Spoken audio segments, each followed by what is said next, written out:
Cemburu. Ketika Daniel sedang bingung dengan perasaannya, lain halnya dengan Raka.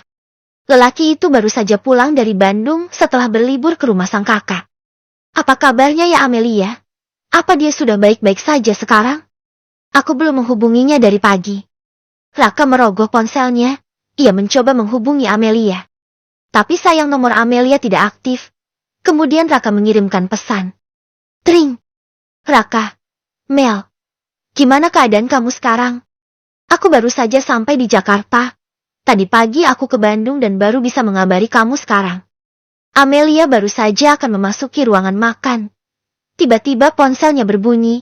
Amelia segera melihatnya. Raka, kamu perhatian sekali. Apa aku harus menerima perasaan Raka demi menjauh dari Daniel?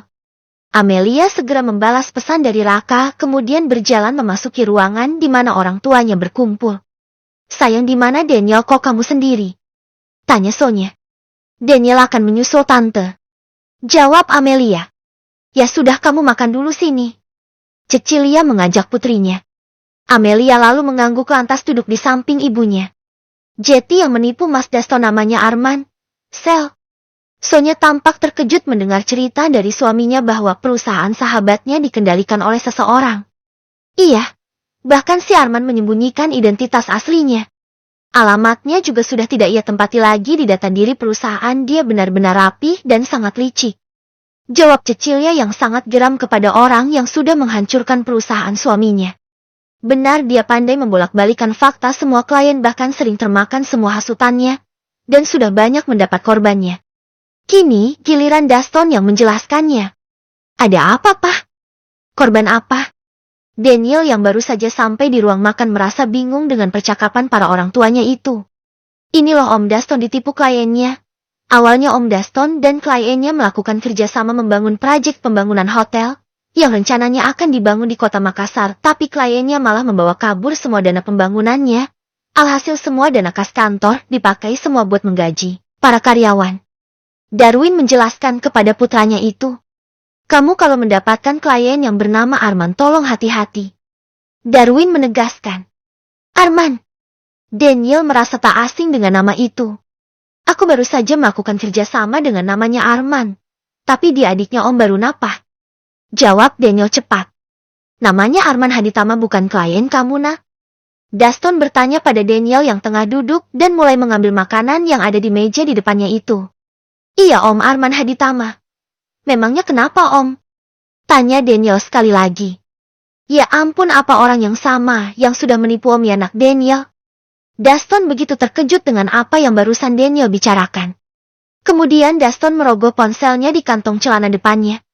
Mencari foto yang masih tersimpan di galeri album handphonenya.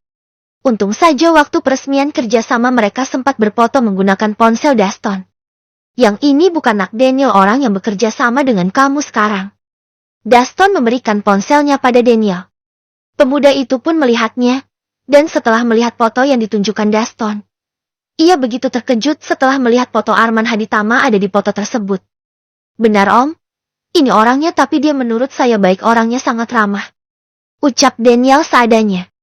Coba kamu selidiki dia mengapa dia begitu tega menipu Om Daston. Papa curiga dia akan berbuat sesuatu yang buruk sama kantor kita. Darwin memperingati putranya itu. Baik Pak, Om.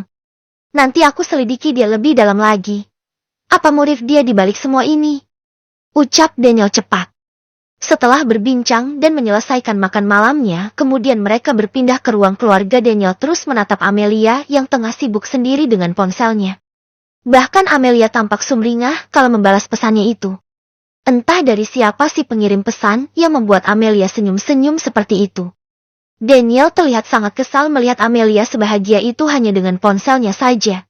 Bahkan Amelia sejak terakhir kalinya Daniel mengajaknya bicara dan berakhir dengan permainan panas tadi. Amelia mengacukan Daniel begitu saja. Seolah tidak terjadi apa-apa, bahkan Daniel merasa Amelia menghindarinya sekarang. Waktu sudah menunjukkan pukul 10 malam dan keluarga Daston saat ini akan segera berpamitan untuk pulang.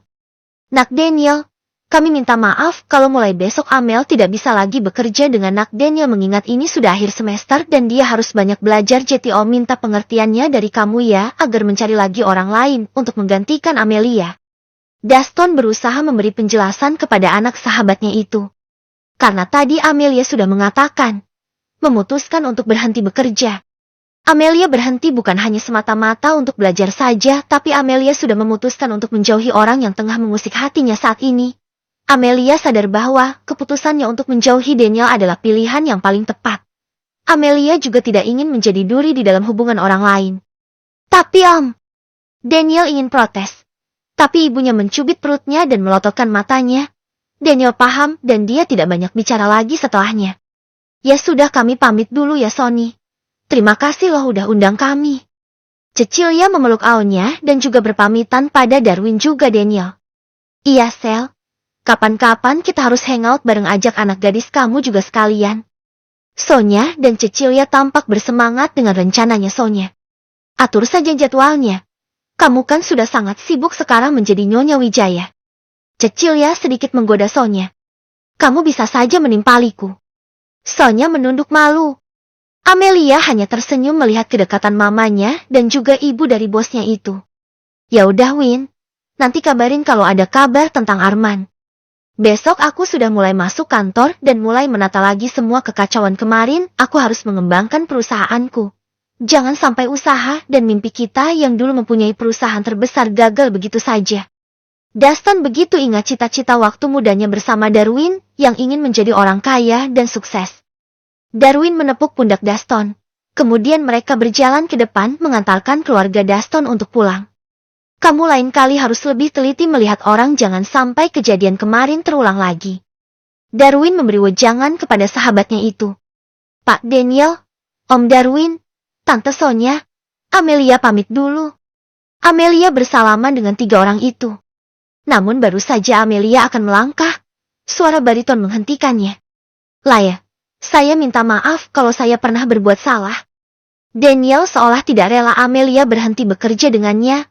Daniel sudah cukup nyaman dengan kinerja Amelia. Iya Pak, tidak masalah. Amelia menoleh pada Daniel lalu tersenyum begitu manis.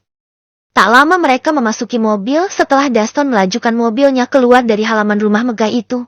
Setelah Ming Udin membukakan pagar untuk mereka. Kini Daniel dan kedua orang tuanya hanya bisa menghela napas dalam-dalam. Kasian sekali Cecilia dan Mas Daston. Mereka harus mengalami musibah seperti itu. Beruntungnya mereka mempunyai anak yang sangat berbakti. Mama Jetty ingin punya anak seperti Amelia. Sonya menunduk sedih. Jetty, Mama tidak mau kalau mempunyai anak seperti aku. Daniel menoleh pada ibunya. Bagaimana kalau kamu nikahi saja dia? Ucap Sonya dengan begitu gamblangnya. Mama ini anak kan sudah punya pacar. Bagaimana bisa menikahi Amelia? Papa juga sebenarnya mau punya menantu seperti Amelia, tapi kita sudah terlanjur menjodohkannya dengan anak Baruna. Darwin bicara dengan nada sedih.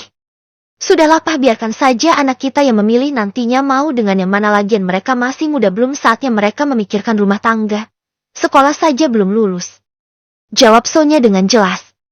Setelah itu Daniel berlalu pergi ke kamarnya mengganti pakaiannya dengan piyama tidur. Ia mencuci wajahnya dan bersiap untuk tidur. Merebahkan tubuhnya di atas kasur king size-nya, menaruh tangannya di belakang kepalanya untuk menjadi bantalannya. Melihat ke arah langit-langit kamarnya, memikirkan perkataan Om Daston yang tidak mengizinkan Amelia untuk bekerja lagi. Setelah itu dia tidak akan bertemu lagi dengan gadis itu. Setiap harinya Daniel mengambil napasnya dalam-dalam lalu menghembuskannya secara kasar. Di tempat lain, Amelia, gadis itu baru saja mengganti pakaiannya dan memakai serangkaian skincare rutin malamnya. Setelahnya Amelia menjatuhkan badannya di atas kasur king size-nya sama halnya dengan Daniel. Malam ini mereka berdua sama-sama merasakan kegundahan di hati mereka. Namun mereka tidak tahu harus berbuat apa. Mungkinkah hanya waktu yang akan menjawab semua kegundahan mereka? Di tengah-tengah masalahnya yang rumit, karena tanpa mereka sadari, masing-masing dari mereka sudah mulai merasakan ada getaran-getaran aneh di hati mereka. All I need are some better days.